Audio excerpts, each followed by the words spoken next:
Selamat pagi Pak Ketua KPU TTS. Selamat pagi. Pak Ketua, sejauh ini sudah sampai sejauh mana nih kesiapan KPUD TTS untuk mempersiapkan Pilkada 2018? Ya, jadi sampai dengan saat ini kami masih sementara membahas anggaran yang kemudian wajib dalam bulan ini kita akan menandatangani naskah perjanjian hibah daerah atau NPHD, dan dalam minggu depan ini kami akan bersama-sama dengan TAPD dan dipimpin oleh PLT Sekda Kabupaten Timur Tengah Selatan. Kita akan melakukan rapat bersama untuk sinkronisasi lagi kembali anggaran kita dengan kesiapan anggaran dari Pemda, dan setelah itu kita akan masuk di dalam penandatanganan NPHD. Kemudian dari sisi yang lain mungkin kesiapan kami seperti logistik, kami sudah menyiapkan kotak suara dan bilik suara sejumlah TPS kami di TTS. Berapa banyak Pak? 921 TPS, dan itu akan kami persiapkan lagi karena bertepatan juga dengan pemilihan gubernur dan wakil gubernur NTT. Sehingga tentunya dalam hal ini banyak hal yang masih belum kami siapkan, tetapi kami mengupayakan agar sampai dengan tanggal 27 September 2017 di mana peluncuran tahapan dimulai, kami sudah sangat siap untuk melaksanakan. Pak Ayub, sudah ada ancang-ancang biayanya berapa? Untuk anggaran kemarin dibahas itu disetujui 35.702.219.900 rupiah. Sudah disetujui Pak Ayub ya? Itu yang sudah disetujui, tetapi kita akan melakukan evaluasi lagi kembali anggaran itu bersama dengan TAPD. Harapannya Pak Ayub? Harapannya tidak ada lagi pemotongan atau apa dilakukan oleh TAPD, karena yang kami usulkan itu sudah merupakan kebutuhan pilkada. Terbesar anggarannya di bagian mana Pak Ayub? Yang ada banyak yang butuh dana besar, seperti pemilihan itu surat suara juga cukup banyak, lalu kemudian operasional di bawah cukup banyak. Jadi ada dari 35 miliar itu ada 23 miliar yang kita alokasikan ke panitia ad hoc, dalam hal ini PPK, PPS, KPPS dan juga PPDP. Dan 12 miliar itu dipakai di KPU untuk pengadaan surat suara, logistik pemilu, dan juga alat peraga kampanye, bahan kampanye itu kami siapkan. Jadi itu untuk di KPU saja kebutuhan 12 miliar. Baik, terima kasih Pak Ayub. Sama-sama. Setelah kader-kader perempuan yang sangat bagus di TTS. Dan gimana sikap KPU jika muncul figur perempuan dan laki-laki nanti ke depan gimana? Sesuai dengan amanat undang-undang, sebenarnya perlu diberikan kesempatan untuk perempuan, tetapi lagi-lagi kita kembali ke masyarakat. Masyarakat akan menilai kira-kira apakah perempuan juga sudah siap untuk memimpin. Tetapi jika ada yang maju, kita perlu mengapresiasi dan memberikan ruang bagi mereka. Dan keindependensian KPUD bagaimana? Saya kira jelas kami sangat independen, dan sebagai penyelenggara pemilu tentunya kami harus memiliki integritas yang baik, sehingga dalam penyelenggaraan pilkada kami tidak memihak kepada siapa-siapa. Baik, terima kasih Pak Ayub. Sama-sama. Selamat siang Pak Ayub. Selamat siang.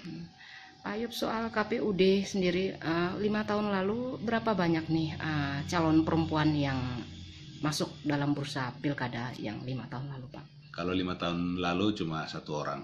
Siapa tuh Pak? Ibu Ince Sayuna. Dari partai mana tuh Pak? Waktu itu kalau tidak salah dari beberapa partai gabungan. Dari partai gabungan. Pak Ayub, tentang sekarang untuk proses pilkada 2018, saya dengarkan banyak nih calon-calon perempuan yang akan maju, seperti Ibu Rambu, Ibu Ince juga kembali main, kemudian Emi Nomleni dan juga Ibu Aleta Baun informasinya akan maju. Gimana nih KPUD melihat ini? Sampai dengan saat ini kami belum mendapat informasi itu. Tapi dinamika politik yang berkembang di TTS semakin mencuat beberapa nama. Khusus untuk perempuan, kemarin saya baru mendengar ada Ibu Emi Nomleni, belum ada Ibu Ince. Ibu Ince belum muncul di TTS. Lalu kemudian kalau Ibu Aleta Baun dan Ibu Rambu, saya benar-benar tidak mendengar. Tetapi Selamat pagi Pak Ketua KPU. Selamat pagi. Pak Ayub, sudah sejauh mana nih tahapannya pengusulan dana untuk Pilkada TTS 2018? Untuk anggaran kemarin kita sudah selesai bahas dengan TAPD dan juga dengan Komisi 1 DPRD Kabupaten Timur Tengah Selatan, dan kita sudah menyepakati total pembiayaan. Tetapi ada beberapa catatan yang disampaikan oleh TAPD. Selamat pagi Pak Ayub. Selamat pagi. Pak Ayub, hari ini bagaimana nih kegiatan KPUD? Ya, TTS? hari ini kita menerima berkas administrasi berupa KTP dan KTA dari partai politik untuk kemudian kita verifikasi. Namun hari ini kita hanya akan menerima, lalu kita menghitung jumlah. Apabila jumlah tidak mencukupi sesuai dengan apa yang termuat di dalam sistem informasi dan sistem informasi partai politik, maka kami akan mengembalikan untuk diperbaiki. Jadi data yang mereka sampaikan itu ada dua. Yang pertama dalam bentuk soft itu dia harus melalui aplikasi sistem informasi partai politik atau SIPOL. Lalu kemudian dalam bentuk hard. Nah, hard itu sendiri di print out dari SIPOL itu. Baik. Pak, menghitung apa ini? Yang pertama menghitung jumlah KTP dan KTA. KTP itu harus sejumlah 1000 atau 1/1000 dari jumlah penduduk di Kabupaten Timur Tengah Selatan. Sudah kami persiapkan di sini menanti itu pasang 3 sampai 16 itu. Iya, silakan di sini. Yang dipakai itu sama.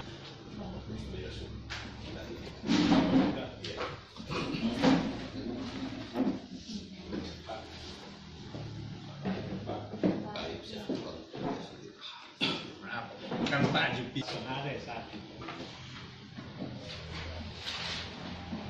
Selamat siang Pak Ayub. Selamat siang. Pak Ayub, hari ini peluncuran tahapan dan gong Pilbub dan Pilwabub TTS untuk 2018. Apa harapannya Pak Ayub? Ya, harapannya dengan peluncuran tahapan pada saat ini semua masyarakat bisa mengetahui bahwa sebentar lagi kita akan menghadapi pemilihan bupati dan wakil bupati, dan seluruh masyarakat mempersiapkan diri. Bagi yang sudah berhak untuk memilih, pastikan diri sudah terdaftar sebagai pemilih, dan jangan sampai golput. Apa yel-yel kita nih? Yel-yel kita KPU Jaya, Pilkada Bupati TTS sukses 2018. Oke. Terima kasih Pak Ayub. Selamat pagi Pak Ayub. Selamat pagi. Pak Ayub, bagaimana hasil pendaftaran parpol di Kabupaten TTS untuk ikut pemilu?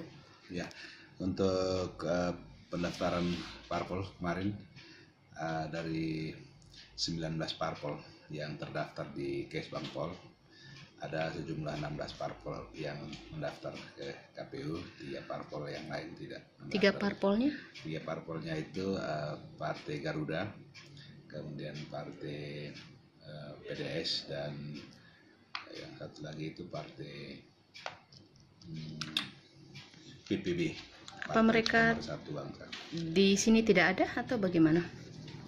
Mereka sudah terdaftar di Kesbang, berarti mereka ada di sini, tapi mereka tidak menyampaikan berkas. Jadi tidak masukkan berkas ya, bukan masukkan tapi tidak lengkap. Mereka memang tidak Mereka memasukkan. tidak memberikan bukti keanggotaan partai politik di kita. Tapi berarti tidak memasukkan ya? Ya. Tidak memasukkan. Terus Padahal waktu kemarin itu mereka khusus untuk PDS itu mengikuti BIMTEK untuk Sipol yang kita laksanakan di Hotel Gajah Mada. gimana? Baik. Artinya hanya 16 partai yang dipastikan ikut dalam pemilu di TTS. Ya. 16 partai yang kemarin menyampaikan salinan bukti keanggotaan partai politik kepada KPU TTS. Artinya Untuk dari 16 partai itu ada 7 partai yang sudah kita berikan tanda terima. Artinya ke-7 partai itu sudah memenuhi syarat. 7. Kalau 9-nya? 9-nya masih ada perubahan-perubahan yang mereka harus lakukan dan hari ini mereka menyampaikan. Berarti masih memungkinkan sampai tanggal hari Karena ada satu surat edaran dari KPU Pusat, itu surat bernomor 585-PL.01.1 datar SD /03-KPU-10 Romawi tahun 2017 tanggal 16 Oktober 2017 bersifat segera perihal pendaftaran akhir partai politik peserta pemilu tahun 2019. Nah, di situ surat ini memberikan lagi waktu 1 kali 24 jam untuk partai politik yang sudah menyampaikan salinan KTP dan KTA kepada KPU untuk dilakukan perbaikan. Jadi ada masa perbaikan 1 kali 24 jam. sampai jam 00 sebentar. Sampai jam 24. Baik. Jadi tahap selanjutnya apa nih Pak? Setelah tahap penerimaan, jika sudah lengkap, maka kita memberikan tanda terima. Kemudian dilanjutkan dengan penelitian administrasi. Dan waktu penelitian administrasi itu sudah dimulai hari ini. Jadi tanggal 17 kita mulai penelitian administrasi sampai dengan tanggal 15 November. 15 November tahun 2017. Pagi Pak Ayub. Pagi. Pak Ayub, tentang penerimaan anggota PPS dan PPK nih. Hari sudah dibuka sejak kapan Pak Ayub? Untuk penerimaan anggota PPS dan PPK sudah kita lakukan pengumuman dari tanggal 12 sampai tanggal 14 dan penerimaan pendaftaran sudah dimulai dari tanggal 15. Tutupnya kapan Pak Ayub? Tutupnya tanggal 22. 22, baik. Berapa yang dibutuhkan jumlahnya? Untuk anggota PPK per kecamatan 5 orang. 5 orang. Sedangkan untuk anggota PPS per desanya dan kelurahannya 3. 3 kali 32 kecamatan ya? Kali 32 kecamatan kali 278 desa kelurahan. Baik. Harapannya apa Pak Ayub? Harapannya kali ini kita bisa merekrut anggota PPK dan PPS yang berkompeten, yang berintegritas, yang berkualitas, dan juga yang profesional dalam melaksanakan tugas. Kemudian di sisi lain mereka memiliki kemampuan IT, karena sekarang untuk pelaksanaan pemilihan ada juga beberapa item yang harus berbasis web. Ya. Baik, itu syarat khususnya ya, harus Syarat IT ya. khusus, ya. Ada syarat lain? Syarat lainnya adalah pengalaman melaksanakan pemilu. Oh, kalau yang belum berarti Yang tidak. belum, kita akan melihat kompetensinya sejauh mana. Ya. Pak Ayub, ada syarat khusus lainnya atau tidak? Hanya itu saja. Misalnya Syarat khusus yang lain adalah persoalan. Jadi ada tiga hal yang kita dalami di situ. Yang pertama pengetahuan umum, yang kedua ilmu kepemiluan, yang ketiga kepribadian. kalau penyandang disabilitas bisa tidak Pak? Penyandang disabilitas bisa, sepanjang dia bisa melaksanakan tugas dengan baik. Jadi tidak ada diskriminasi ya? Tidak ada diskriminasi. Perempuan laki-laki? Penyandang disabilitas sekalipun jika dia mampu, jadi penilaiannya akan sangat objektif. Baik, terima kasih Pak Ayub.